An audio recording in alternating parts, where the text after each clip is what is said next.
At eto na, dumating na ang ating still rock organizer at excited na ako niyan, kaya ako na yun mismo yung mag-assemble.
And dumaan nga din pala tayo dyan sa DIY para bumili ng kutsara at saka tinidor.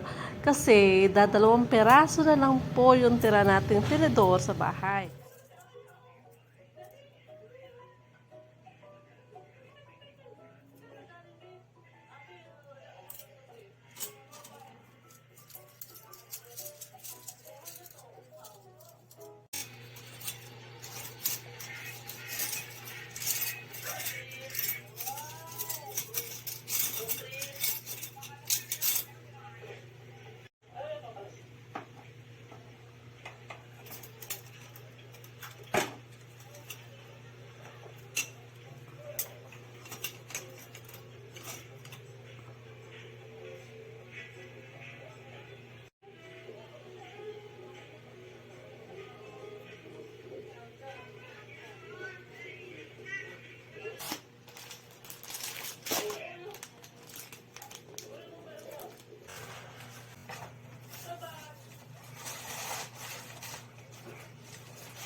Ata tayo bago makabalik ng Bicol. So, ayan, naipon na po yung mga gamit na ipapadala natin sa probinsya, which is, yan po yung maganda din po kasi pag uwi po tayo, may madadala po tayong pasalubong sa ating mga nag-aantay ng mga dabarkas. Ito po yung mga nakalakahan na mga bata, so budas nyo pa rin din naman po. And yung iba po namin mga gamit dyan, halos isa, dalawang beses lang namin nagamit kasi naglalakihan na po kami. Excuse me. So, ayan, hindi na namin nagamit. So, kahit anong try namin lumiit ulit, hindi na talaga. So, kailangan na din natin siya i-let go. So, ayan, sana maging masaya yung susunod na gagamit po nito. At nakakatuwa din naman kasi kapag nakikita mong gamit din nila yung mga pinaghirapan din namin bilhin bago yun, mapupunta sa kanila.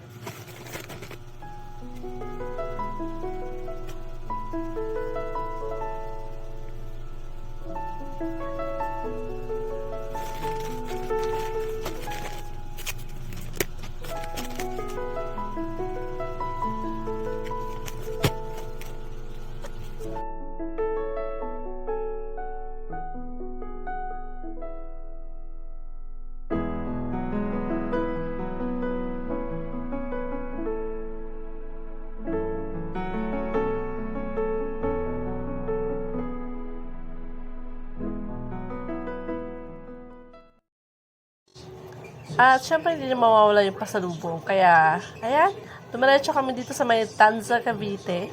Dito po yung murang bilihan ng mga crackers. Ayan. Mura lang po yung mga yan at malalaki yung pagkaka-packaging nila.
Good night namin. Pinagkasya niya sarili niya. Good night. Ito lang ang ko. Diyan ka lang sa labas. Kawawa naman ikaw.